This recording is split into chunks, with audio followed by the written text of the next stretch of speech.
DeRemer, you're recognized for 5 minutes. Thank you, Madam Chair. Secretary Cardona, it's been a busy time for you, and in this time in history, not for very good reasons. This committee is unsettled by the failures of both you and your staff in handling the Fafsa debacle and rising anti-Semitism on college campuses. But I want to start with the Fafsa. Over the past months, my district has been handling a high number of cases for parents seeking help with the FAFSA and how to deal with your department. They can't get a real person on the phone. They spend hours on hold and eventually are told their issues are technical glitches with zero guidance on what the next steps might be. All the while, their kids missed early acceptance deadlines because they didn't know how much financial aid they were going to be working with. That part really frustrates me. Actually, when I think about, do I get mad about certain things, those are the kind of things of unresponsiveness. And it's been 100% to my Office of Non-Responsiveness, not even a confirmation of receiving the case when we submit one.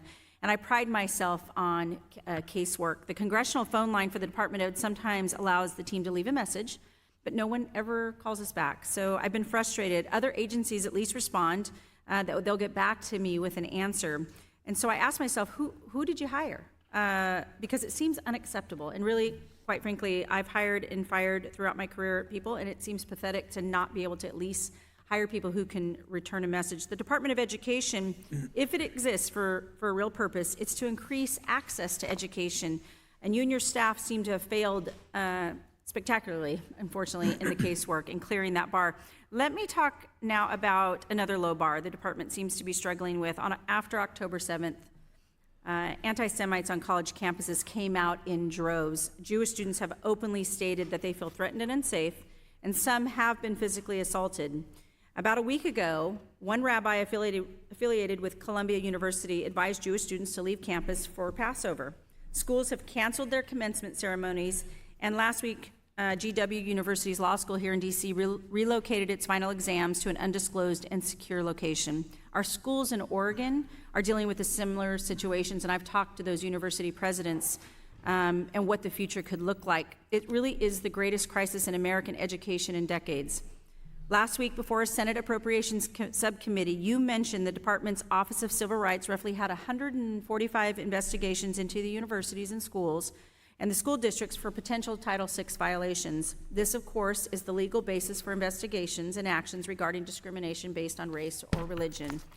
In this case, countless Jewish students. You somewhat touched on it today, but what is the timeline for the resolution of these investigations, and when will penalties, if appropriate, be announced and imposed? And I really would hope that you don't answer, if you give us more money, you'll have those answers.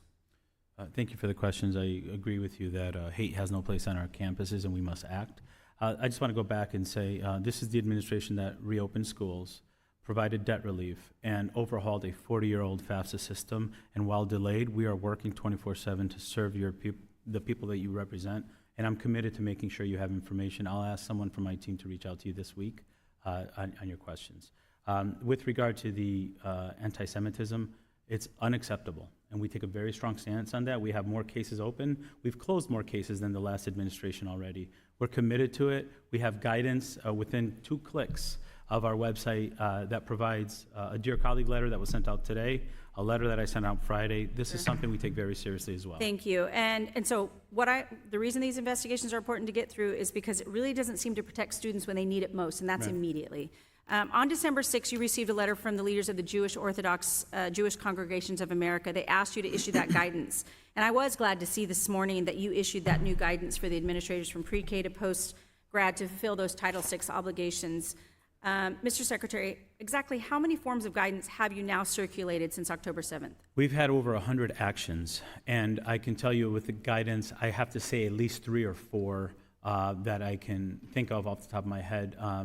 There could be more. Visit ed.gov, click on supporting campus safety. Thank you. There's a whole list there for yourself and your constituents. Thank you. It also says schools have a legal responsibility to address the discrimination against those students. And it sounds like that you would include when protesters shout from the river to the sea at Jewish students. And yet, out of roughly 10 reference examples this new guidance provides, the chant is never mentioned. So 2 final questions before my time is up.